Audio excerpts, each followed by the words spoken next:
Hi guys, my name is Borrodante, and welcome back to the Reflection Collection. So I've been reading all the comments, and thank you guys a lot for your thoughts. Most of you said that the main problem was that in the original concept for the cover, there was too much for one image. And me and Kevin agreed on that as well, and then he suddenly came up with this. I'll explain. And it's a pretty cool idea. It's new, it has smaller amount of elements in it. It still has all the parts from all the universes of all the stories in one way or another. Obviously it has even one of the covers in it, but it's not gonna be that obviously the same cover. It's gonna be just the same scene, but implemented differently. I think it's gonna look pretty cool. In general, this is like inspired by those cool 360 degrees photographs when you see the whole horizon and the image is like super fish-eyed to the insanity, that kind of stuff. But it's going further than that. For instance, this character is standing on a cliff, and this is kind of like the earth in there. And on the other side of it, this cloudy earth will be more of a sky, and the sky will be here as a sea. So it's like a trippy thing, but in this case, contrary to the previous cover, this one has a solid, awesome, trippy dynamics to it, and I think we can really make it work awesomely, but it has to be put together with this thought in it, that it's all just insanely just diving into something incredible. And I like this idea because it has the powerful enough dynamics to show how big and awesome the whole collection is.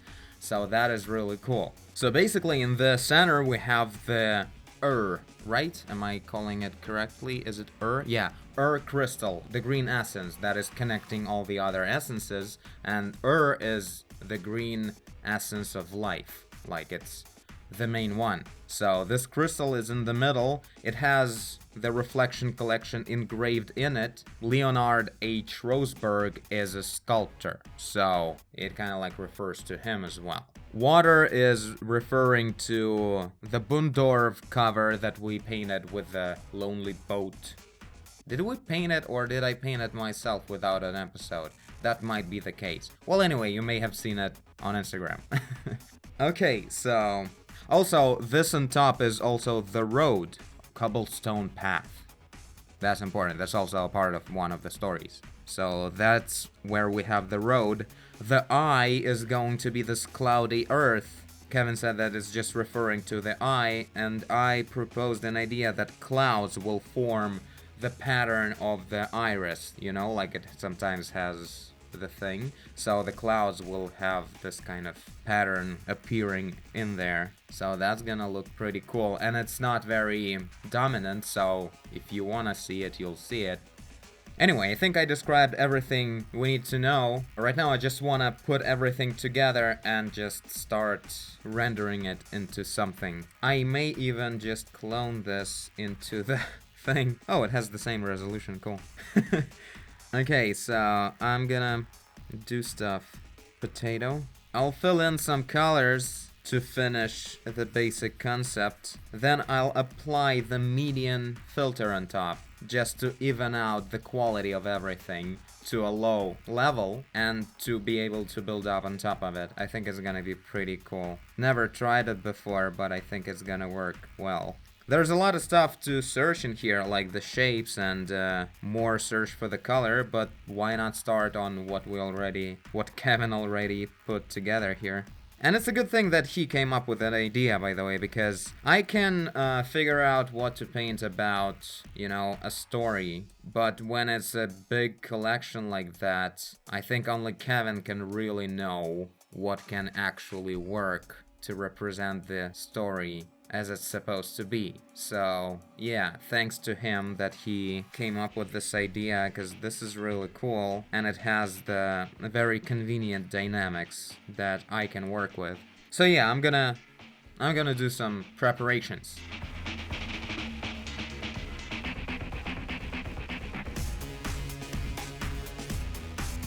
Okay, now the median filter before we continue. Noise median. There we go. I think I like it this much. Maybe even more. Why not? To force ourselves to actually paint everything. Yeah, I think I like it. 12 pixels. Okay, now let's work on it for a while. We'll see what we will get to. And that's it. Let's start with adding the title in the center. I think we may want to make the crystal bigger, so it would be the same as the cliff was in this painting, and we'll also get more space for the title, so I think that's a good idea. Yeah, and then we'll add the title and move on with the clouds and making the road more like a road and so on and so forth. Let's start.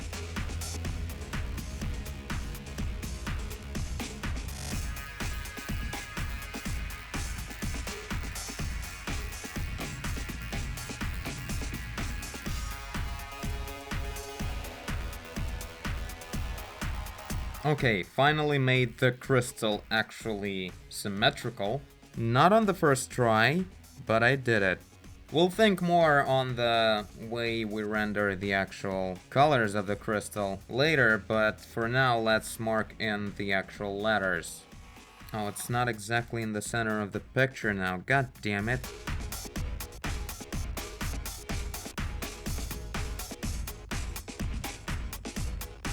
Oh my god, finally! Complete symmetry. Why was this so hard? Okay, now for the letters.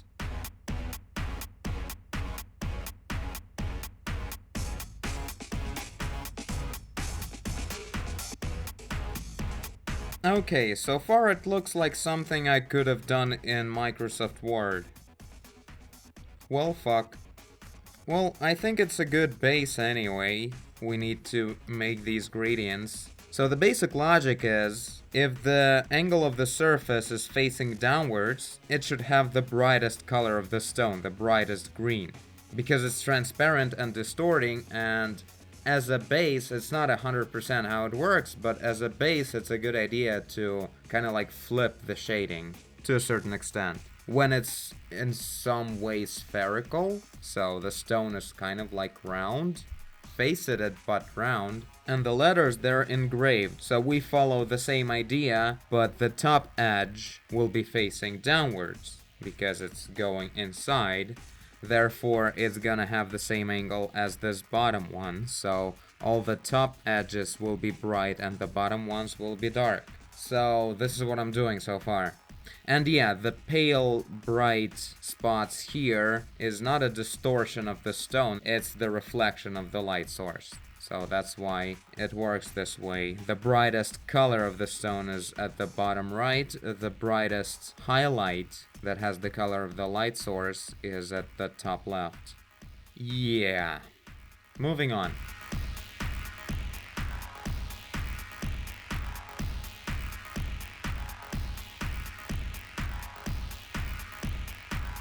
Hello. Good morning. Yeah, so this is where we stopped last night. The title, huh? Well, I think we should leave it alone for a little while, because I don't really like the way it's coming out. And let's work on the cloudy sphere eyeball thing, and the top part as well. I think the road should take more space in here, kind of like going inside of there in the form of a hill in a way, to balance out the fact that there's more detail in here. So let's be doing that for now. Let's actually make the road going behind the crystal like this. Because otherwise it kind of like makes a very little sense if it just like goes away. Looks like a little hill or something. And in this case it's actually going somewhere. Oh, that'll look pretty cool. I'm painting in a dark color because this is like the base. The soil that will be covered with the cobblestones on top. It's usually looking pretty dark comparing to the stones that reflect a lot of sky and such. Yeah. Okay, so to better understand how exactly the road is going away, to make the stones of the proper scale as the road goes away, I decided to draw like a perspective grid on this road. I think it's gonna help me out a lot. I feel like the road should also be a little bit like this, right? Or should it? It won't really feel like the road then. Maybe even the other way around then. Yeah, this seems correct. So we have this proportion of this polygon here, and we have to kind of like maintain the same proportions further ahead. And that's how you understand more clearly how things get smaller as they go further away. But we also have to kind of keep in mind that the road is bending upwards a bit, so as it goes further away, it's not going into the depth as much as it goes up, so there will be a little bit of fix on that. Kinda like that, feels correct. And now having this grid on top as a guide, it will be easier to just understand intuitively how the stones should get smaller at a distance.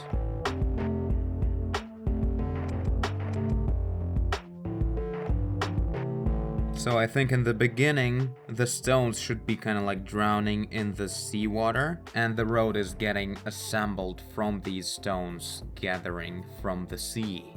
That'll look dope.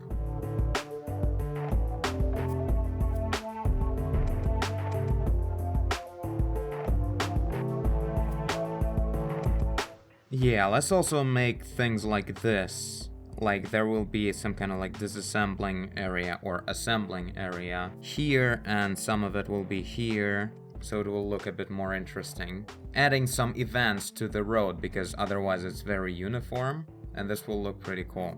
Yeah, good stuff.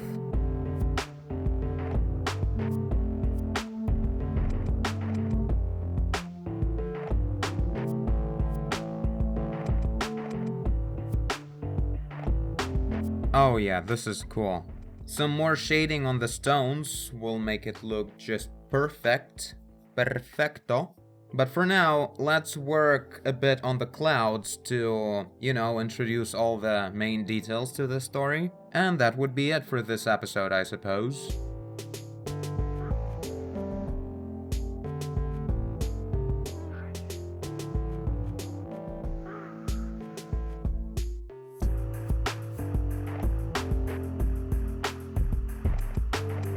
Okay, I think this is it for now.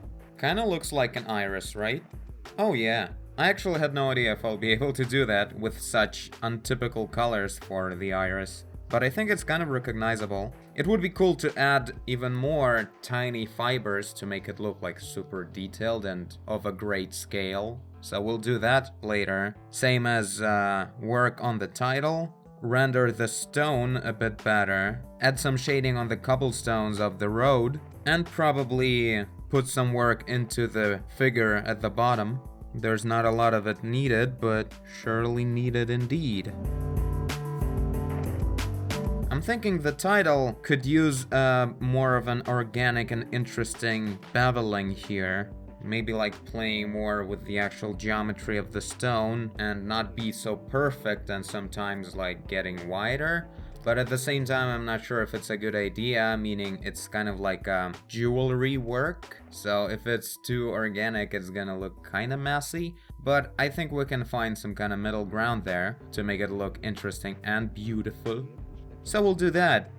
And I thank you for watching if you did. I guess you did if you're here. Leave a like and subscribe, tell a friend, follow the cobblestone road, do whatever you want. And I will see you in the next one. Bye!